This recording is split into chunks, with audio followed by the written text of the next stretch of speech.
Esta mañana está con nosotros Jorge Ponga, él es socio de Capital Humano en Deloitte Spanish Latin America, con un tema fascinante que obviamente está en el centro de todas las discusiones y que es pues la redefinición del trabajo desde pues el tema de la inteligencia artificial. Digamos, el título que nos han propuesto es redefinir el futuro del trabajo desde la sinergia humana digital, un tema fascinante. Recientemente, Jorge, buenos días, gracias por tomar esta comunicación. Un placer, Rodrigo. Un gusto.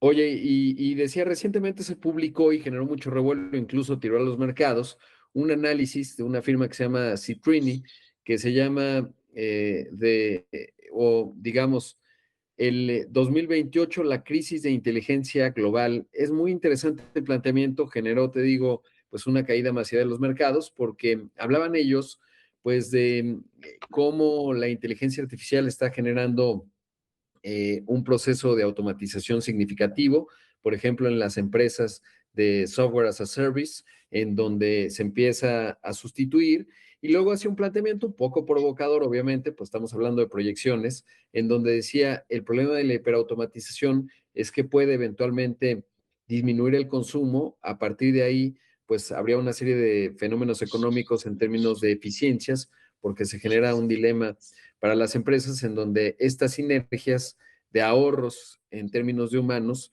pues se invierte en inteligencia artificial y eso genera pues todavía más recortes y se va retroalimentando el efecto y al final pues eso afecta a la economía de consumo. Sin embargo, planteas algunos datos interesantes, me parecen conservadores, pero interesantes en cuanto a que, por ejemplo, en América Latina solo de 2 a 5% de los empleos tienen riesgo real de automatización total por inteligencia artificial. Esto, pues, de acuerdo también a lo que plantean, digamos, en un análisis de la Organización Internacional del Trabajo y el Banco Mundial, que me parece algo conservador entre 2 y 5%, pero dependiendo cómo se ve.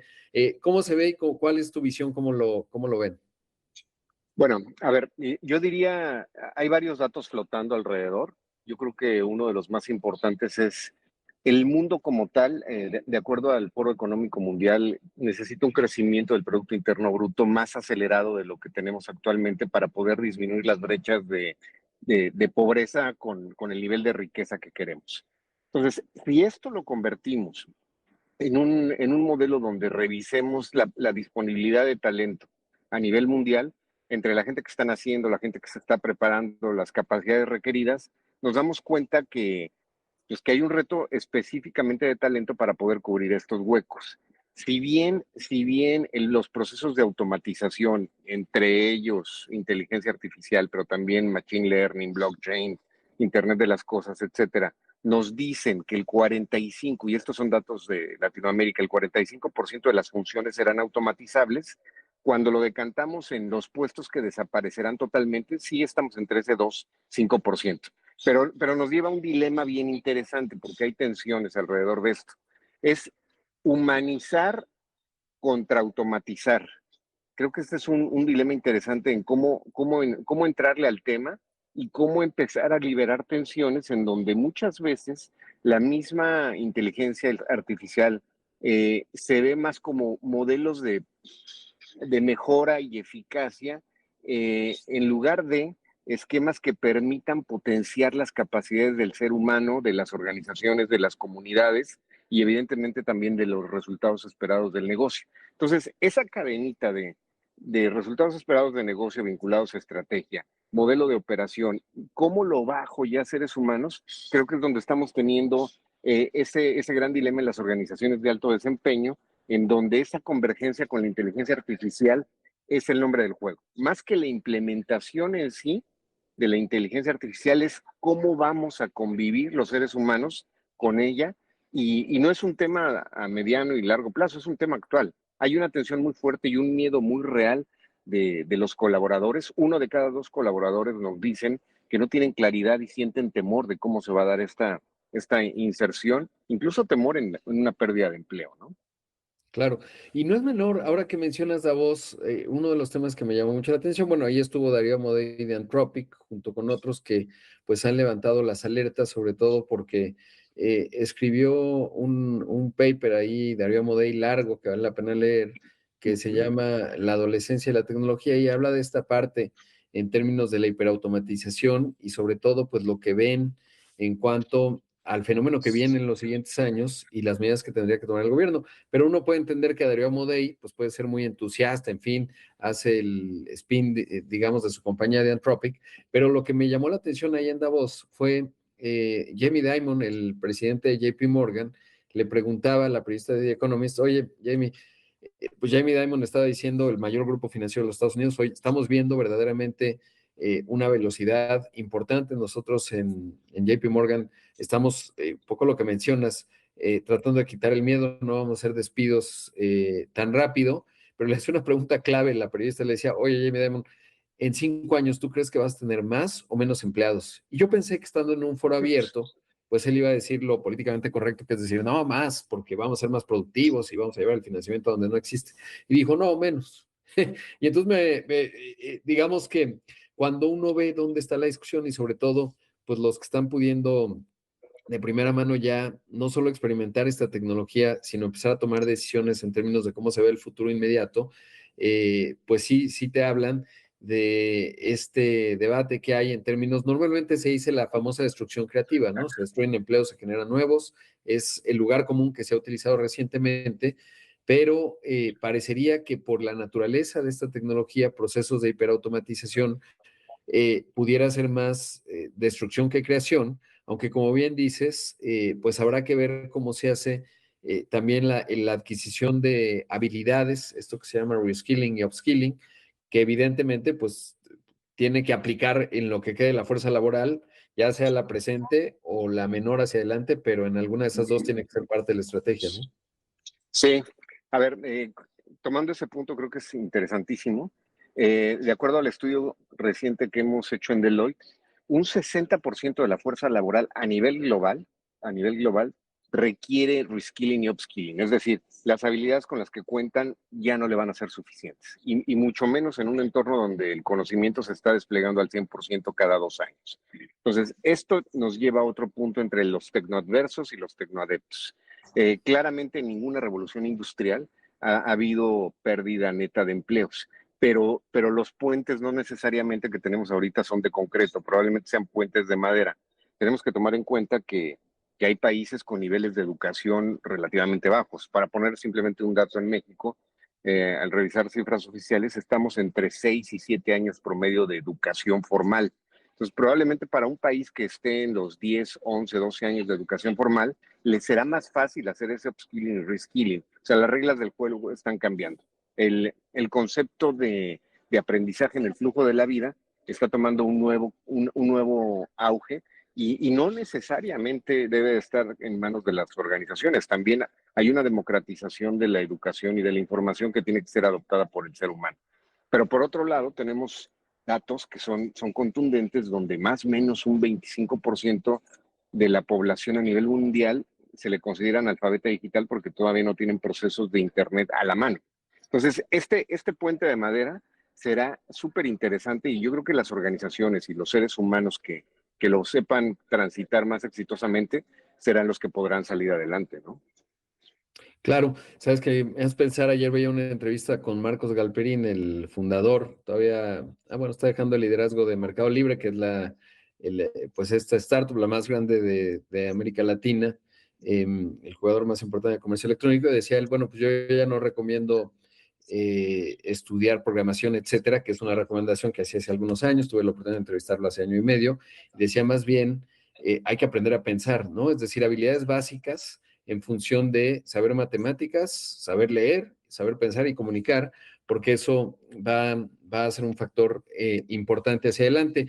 Y luego hay un concepto que has planteado que es la humanidad aumentada, pero nos va a interrumpir el corte, Jorge. Si quieres, vamos al corte, regresamos y platicamos de este concepto que creo que es bien importante. Mañana estamos conversando, entrevistando a Jorge Ponga, socio de Capital Humano en Deloitte Spanish Latin America. Y Jorge, un concepto planteado, pues es la humanidad aumentada, sin duda. Digamos, hoy un humano que tiene y sabe usar estos modelos, no solo ya en la dinámica de un chat en el que uno mete un texto, un insumo. Por ejemplo, hay una herramienta que la evolución es extraordinaria, se llama Notebook LLM, uno lo puede poner el reporte de resultados de 3 empresas, te puede hacer la correlación, un mapa mental, una presentación y un podcast prácticamente en lo que te lo estoy diciendo, bueno, en lo que uno tarda en darle la instrucción, pero sobre todo hemos arrancado el 2026 con algo que ya estaba presente desde el año pasado, que eran los famosos agentes, particularmente Cloudbot, que si bien obviamente tiene algunos riesgos en el perímetro de seguridad, etcétera, pues muestra, digamos, esta capacidad en donde pues empiezan a ejecutar tareas continuas hiperautomatizadas y eso hace un humano aumentado, es decir, la capacidad productiva que tiene una persona que sabe utilizar estas herramientas pues es muy potente, pero claro, un humano aumentado con inteligencia artificial, vamos a pensar en el área de contaduría, pues puede hacer un análisis simultáneo que antes a lo mejor requería a 5 personas. ¿Cómo compatibilizar, digamos, el humano aumentado, que a lo mejor un humano aumentado con la inteligencia artificial, pues puede sustituir a 5 humanos que no están aumentados, lo diría así? A ver, sí, yo diría que el trabajo en sí se está redefiniendo y eso va a implicar que los modelos de operación, los procesos, las funciones esperadas tengan una connotación totalmente diferente. Y en el camino de lo que le tocará hacer al ser humano, de lo que harán los modelos automatizados, los modelos amplificados o ampliados, pues, todavía hay mucho por definir. Creo que ahí vamos a tener que romper algún paradigma entre el ser humano contra la tecnología, porque en algún punto pareciese que podrían llegar a pelear, incluso hasta por una fuente laboral, o versus el ser humano más la tecnología. Y esa amplificación de lo que implica la posibilidad de poder generar mejores modelos de trabajo que estén vinculados a trabajos dignos, que estén vinculados a salarios dignos, a jornadas. La vinculación que hay también en muchos países del mundo, Latinoamérica no es la excepción, de reducción de jornadas laborales. Muchos países, yo tengo visibilidad más o menos de 16, 17 países en Latinoamérica, de los más grandes, donde esa reducción de 48 a 40 horas, pues claramente tiene que estar apalancada de este proceso de automatización. Y algunos otros países en otros continentes están muchos más avanzados en eso. Entonces, el gran dilema es ese. ¿Cómo logramos insertar estos procesos de automatización en un modelo donde las organizaciones realmente tengan una eficacia que impulse los resultados esperados de negocio, pero al mismo tiempo rompamos ciertos paradigmas o ciertas barreras? Te voy a poner un par de ejemplos. Una barrera es un neologismo que llamamos en las tendencias de capital humano de Deloitte, le llamamos estagilidad. Mientras que las organizaciones y los empresarios buscan una agilidad muy fuerte que dé los resultados esperados, los humanos están esperando, los profesionales están esperando modelos más estables. Y ese balance entre estabilidad y agilidad es un reto. Hace rato tú mencionabas también el concepto entre capacidades requeridas. Estas capacidades requeridas nos llevan a que un 25, casi 30% de las organizaciones que son consideradas los mejores empleadores ya no necesariamente están contratando para puestos especializados, gente con carrera. Están buscando más que la experiencia y los estudios, el potencial. Entonces tenemos el potencial versus la experiencia. Entonces, cada una de estas tensiones, si somos capaces de resolverla, podrán, podrán explotar las capacidades requeridas por el ser humano en función a nuevos puestos rediseñados. Claro. Ahora, ¿cómo dirías que enfrentar, digamos, ahora que vemos la evolución de los modelos, pues el 3.5, el chat GPT, que nació a finales de noviembre de 2022, no tiene ya nada que ver con el 5.3 que se presentó hace 2 días? Es decir, si uno ve la potencia de estos modelos, simplemente este concepto que se llama ventanas de contexto, es decir, el contexto que yo le puedo dar al modelo para que me ayude a gestionar una información o a responder un dato, pues ha cambiado de manera radical. Es decir, y esto, o por ejemplo, el asunto de los agentes, que pues en un periodo de 3 meses ha sido una transformación fuerte en las capacidades que tienen, etcétera. ¿Cómo lograr que la organización pueda tener este ritmo de aprendizaje en su capital humano que se convierta en un verdadero reto? Siempre pongo el ejemplo de Andrés Carpati, que fue líder de inteligencia artificial de Tesla, y un tipo muy brillante, está, digamos, casi en la frontera viendo cómo estoy. Y él mismo decía en diciembre del año pasado, en mi historia laboral como programador, nunca había habido la transformación que estoy experimentando en las últimas semanas y me siento desactualizado. Y lo que me hace reflexionar es si Carpati se siente desactualizado, el resto del mundo, pues estamos en problemas. Pero más allá de eso, que es un extremo, ¿cómo lograr desde el punto de vista de las organizaciones el poder mantener el ritmo, digamos?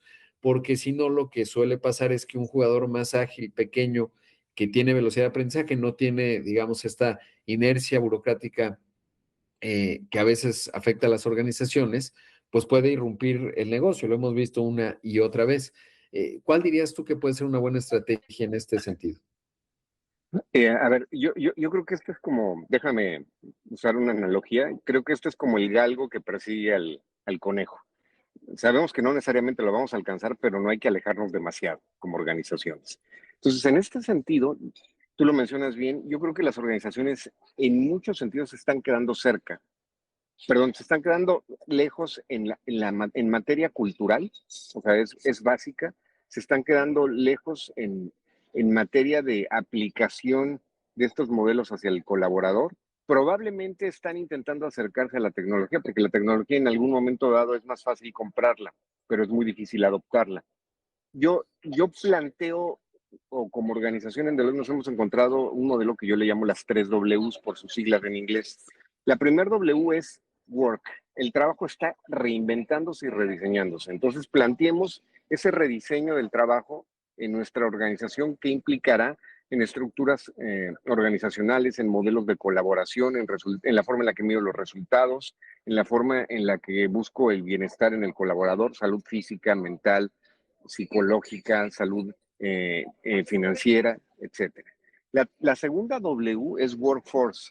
Las fuerzas de trabajo contingente están ahí y son bien diferentes a lo que conocimos en su momento con colaboradores que ya no necesariamente son parte de mi nómina, los Airbnbs y modelos de trabajo contingente. Ahora esto ya está cambiando. Ya tenemos marketplaces de talento a nivel internacional que tenemos que tomar ventaja y la organización tiene que estar a bordo. Ya va más allá de modelos de centros de servicios compartidos o de delivery centers, donde muchas organizaciones están en versión 2.0, 3.0. Y la tercera en sí es un workplace transformation. Esto no es nuevo, viene pasando desde antes de la pandemia, pero creo que todavía nos estamos centrando mucho en pláticas que no necesariamente agregan valor. Es decir, oye, el colaborador tendrá que regresar 3 días a la semana o 2 a la organización. A ver, eso es lo de menos. Hay cosas mucho más importantes todavía que resolver que tocan el ADN cultural de la empresa y un tema básico que las organizaciones deben de tener en mente. ¿Qué tipo de líderes necesito para que capitaneen esta transición? Todavía seguimos teniendo líderes de hace 2, 4, 5, 10 años. Los modelos de los nuevos líderes, pocas empresas le están dando importancia y se mueve más rápido nuevamente el conejo que el galgo, ¿no? Claro. ¿Cuál dirías tú que es la característica que tiene un líder nuevo, digamos, o con las habilidades que se requieren para este momento de mucha velocidad en términos de la evolución de la tecnología, su adopción e hiperautomatización en algunas áreas, con respecto a un líder, pensemos de hace 5 años? Yo creo que, a ver, las características de hace 5 años están ahí y no hay que eliminarlas, simplemente hay que mantenerlas, pero yo agregaría quizás 2 o 3 características adicionales. Uno, que sea un líder que inspire de manera natural, que sea un líder que realmente genere una autoenergía que sea replicable, que sea un líder que cuide su tiempo de trabajo, que cuide su tiempo personal, que valore su estado físico, que valore su estado psicológico y que esto se convierta en un role model para el resto de los colaboradores. Y evidentemente saliéndonos de algo que ya se ha hablado mucho de la resiliencia, yo creo que es empatía. O sea, un líder que sea capaz de entender los diferentes estados de ánimo que pueden tener los individuos y los equipos de trabajo en su organización, como para poder ser pues, digamos, empático en ese modelo. Y yo me quedaría con lo natural, más aspectos de energía y medir no tanto los resultados en cuanto al cuánto, sino en cuanto al cómo se lograron, ¿no? Más allá de todo lo que sabemos ya vinculado a huella de carbono, a energía, a todo esto que yo creo que es importante para nuevas generaciones, el líder tiene que ser muy susceptible a esto. Pues Jorge, gracias. Un tema sin duda fundamental y sobre todo pues que está en el centro de la discusión a distintas velocidades en América Latina y por supuesto pues que está llegando con mucha fuerza creo que a todas las organizaciones. Gracias Jorge. Un placer estar contigo, Rodrigo, y con tu audiencia. Gracias. Ahí escuchamos y vimos a Jorge Ponga, el socio de Capital Humano en Deloitte Spanish Latinoamérica.